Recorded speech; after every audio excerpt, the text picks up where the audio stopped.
Welcome back to Sims Complete. I'm your host, Matt Sims, alongside Phil Sims. And today we're going to be talking about the latest news for this offseason. And we're going to start off with Deion Sanders, prime time. Yes. And some of the comments that he have made recently regarding the NFL draft, for not this year's NFL draft, but for next year's NFL draft, talking about his son and his projection potentially. Big Phil. You know, with the comments that Deion has said, where Shedeur is only playing in certain locations, he's not playing in the cold weather. That's for sure. So we know that. But your thoughts on Deion Sanders and his, I guess, setting the tone for his son for next year already in the draft. Yeah. I'll start out with this phrase or this wording. I didn't like what he was saying. I loved it. I did. I really loved it. I guess I would wish that he would have waited till next offseason to say it, because it would have the same effect. But now he said it so early, people are going to talk about it all season. But but I'll say this: he's the father, Shedeur his son. He's coached him in high school, in college, down at Jackson State, and of course now in Colorado. And Matt, you and I talk about this all the time. Quarterbacks in all situations now, the pros, the college, even high school, the father, people around that quarterback, they have to help manage him. Right. And it's so important. There's so much competition, so much focus and spotlight on the quarterback position that you need somebody there to help guide you along in that process. And look, there's not going to be many out there better than Deion Sanders doing this. No, absolutely not. I mean, Deion, what he's able to do as far as, keeping, I feel like, the energy and the buzz about the Colorado Buffaloes, about his own sons, the star players that he had there in Colorado. He keeps it fresh. He's always got them in the news. He's kind of like the Kardashians in a way. It's like, it doesn't matter what happens, man. Like, there's always something to kind of talk about with one of the Sanders sons right now, or with Prime himself. And there's a certain power to that, right?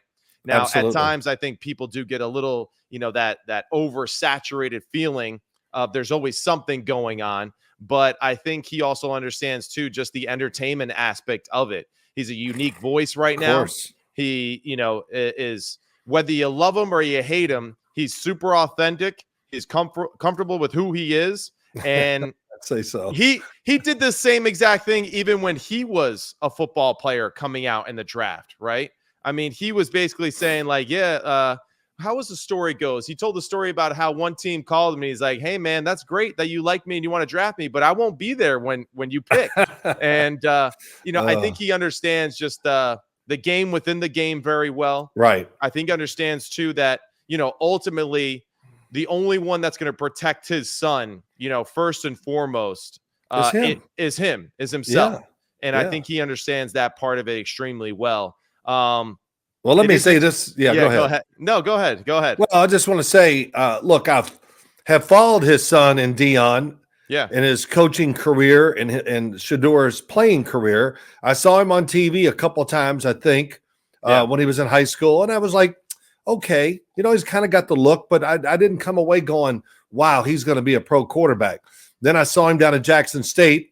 And I thought it was a little rough as a freshman, nothing extravagant, but it's amazing. Not amazing, but he has definitely just gotten better every time I've seen him.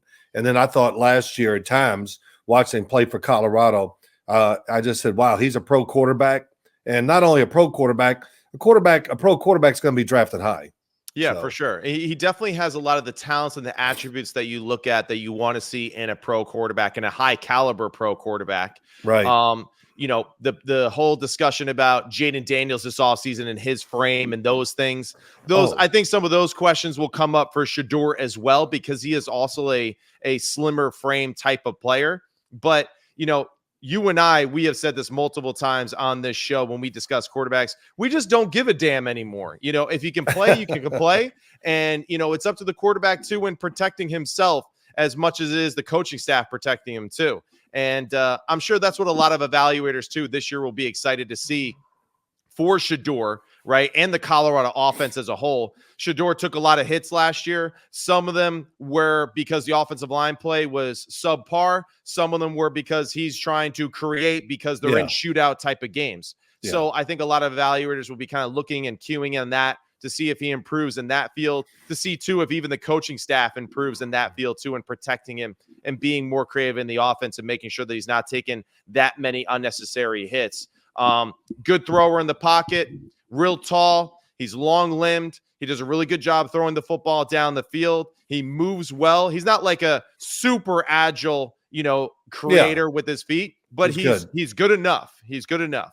And he can buy time to throw the ball. That's, what you always – he can escape enough, not looking to run for big yards. He's looking to throw the ball, but he is good at that. And he's, like you said, getting a lot of experience in that for that talent out there in Colorado because he was on the run a lot last year. No doubt. And listen, this is where we've had this conversation multiple times about quarterbacks. When you go through and watch Shedeur's, tape for next year's draft and go through with his evaluation process, there's going to be one thing that's very noticeable. He's played a lot of football, and that's always a benefit to, I think, anyone who's evaluating. You're going to be able to start from Jackson State all the way through Colorado and see a ton of snaps, a ton of throws, and it's going to be an easy process for that regard because you're going to see the growth at the position and not one of those one and done type of football players. Yeah. Well, that offense again this year will be around him. They got a new offensive line. So I just thought it was interesting that Deion Sanders brought this up. And I said, we need to talk about that because it doesn't bother me. If it was me, I wish I'd have done something like that, but I would do it before the senior year, not right after their junior year. Yeah, I didn't say that right. After his senior year. So when he's getting ready for the draft. So he put the message out there early. That'll be talked about a lot once this season's over, and we'll see how it goes.